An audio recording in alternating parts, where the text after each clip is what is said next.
I'd like to welcome all of you tonight as we gather together to cope with the recent tragedy at Virginia Tech. This is a candlelight vigil, but as you can tell right now, it's just a candle vigil, and there's a reason for that. Few of us can come close to understanding the feelings of Virginia Tech students, faculty, and staff over the past few days. Their world and their sense of community was torn apart in a matter of minutes. We can only imagine what it would feel like to have a similar tragedy happen on our own campus, something we all hope we never have to experience.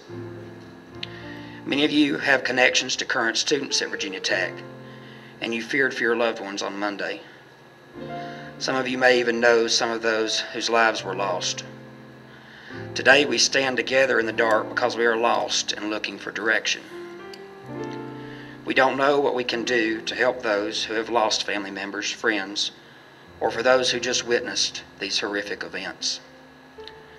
We want to do something to remember those who lost their lives, but we simply don't know what to do.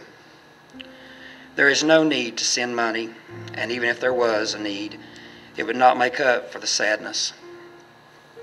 Our written and spoken comments are largely all we have right now.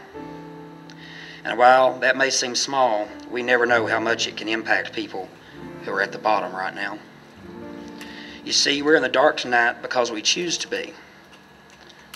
Tonight we have a choice to either stay in the dark, mourn the loss of our friends, and point fingers, or we can make a different decision. We can choose to do whatever we can to keep something like this from happening here at Appalachian. I'm not just talking about heightening security and watching for signs of distress in people, though those two things are very important. I'm talking about treating each other like we want to be treated. I'm talking about doing what's right, even when it's tough. I'm talking about approaching your friend who is spiraling out of control before it's too late. Mental illness is no excuse for what happened on Monday. We've all faced tough times and have all dealt with it in different ways. But what happened on Monday, as well as what happened 8 years ago at Columbine, proves to us that everything should be taken seriously. College was a big step for many of us here tonight. In many ways, we had to abandon the lives we knew and create a new one with new friends and a new system of support. For most of us, it worked well. For some of us, it did not. For those of you who feel alone and desperate, please seek help, whether it be professional or otherwise. And for those of us who feel fine, but see others who certainly aren't, try to help them. We all go through difficult times at some point, and most of us will, if we haven't already, wind up dealing with depression in our own lives. So at some point in a way, we're all in the dark. It is the light of others that keeps us going. Tonight I ask that we not let the dark spot of one person in Blacksburg keep us in the dark.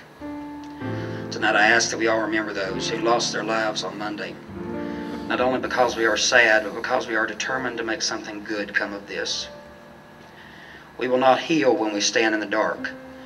We will only heal as we move on and take action, and we will not heal as long as there is the same kind of hatred and anger that we saw on Monday. You see, we may be in the dark, but together we can find a way to overcome anything. I ask that each of you, through the remainder of tonight's service, think of ways you can carry your light away from here. Think of ways you can spread feelings that are genuine, feelings of love.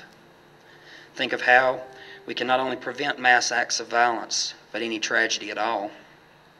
The loss felt by the family members of the victims is no greater because of the circumstances of Monday's events, a mass murder, than it would have been on the families if it had just been a single homicide, a drunk driving accident, or a drug overdose.